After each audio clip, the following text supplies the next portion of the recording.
So today is going to be the last day where you work on curve shifting, and there really isn't anything to it other than that theorem that you did in the practice. So today what we're going to do is you're just going to do basic functions, the ones that you looked at, whose properties you wrote down for today, and we're just going to practice shifting those graphs. So here's going to be the assignment, and this involves a little bit of explanation, so I'll do an example for you. I'm using the functions graph review. That was that was due today, functions graph review, where you were asked for f of x equals x, x squared, x cubed, and then there were a bunch more. And your knowledge of curve shifting, translations, these are linear dilations, dilations through the x and y axis, not point dilations, and reflections just through the x and y axis, nothing more. Answer the following questions. Note that when it asks you for 2 points, you should be transforming the 2 points that you chose on the functions graph review handout, and then transforming them properly. Note that you need to choose which of the functions from functions graph review to use with each question. For example, for question number 1 and number 2 in this packet, use the quadratic function number 2 from the functions graph review packet. So let's see how we know that. So let's look at question number 1. So question number 1 has our f of x equaling 2 times x minus 3 squared plus 1. And I have to say to myself, well, where did this function come from? If I'm not doing all the dilating and all the translating, where did this come from? Well, the function here is I'm doing something and I'm squaring it. And this x minus 3 is what I'm squaring. The minus 3 is going to be a horizontal translation. The 2 is going to be a vertical dilation, and the 1 is going to be a vertical translation. So the original function here for number 1 is going to be x squared.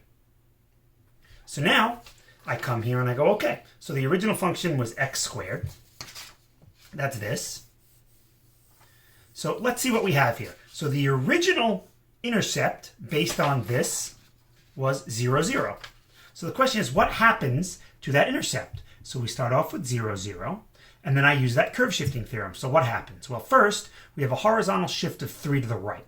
So that would make this 0, 3. There's no horizontal dilation. There's no horizontal reflection. Then I have a vertical dilation, or a vertical stretch of a factor of 2. So that would take all of the, x coordinate is plus 3. Anyway, then the y coordinate, that would take all the y coordinates, multiply them by 2. So that would take the 0 and multiply it by 2. Then a vertical shift of 1. So the new intercepts would be 3, 1. And that's it. Okay, the domain. The domain of f of x is originally all real numbers. If I take all real numbers, no matter how I shift that number line of all real numbers, if I shift that set, I'm still going to wind up with all real numbers. No matter what I do to this, whether I stretch it, if I stretch the number line, it's still going to be the number line. If I compress the number line, it's still going to be the number line. If I shift the number line by 3 to the right, it's still going to be the number line. The domain only deals with x's, so I don't have to worry about what I'm doing with the x values. The range. So what was the original range? The original range was 0 to infinity. So the range, if you recall, are the y coordinates. So that's these. These are both y coordinates. So the question is, what are we doing to the y coordinates? Well, we're multiplying each y coordinate by 2 because we are doing a vertical stretch. So if this is my range, if I multiply all these points by 2, the vertical line will stretch vertically. But if I stretch a vertical line vertically, it's still the same vertical line. So the stretch does nothing to the range. But what about the vertical shift? That does do something. The lowest point, the smallest value in the range is 0. If I'm adding 1 to every y value, the new smallest value in the range will be 1.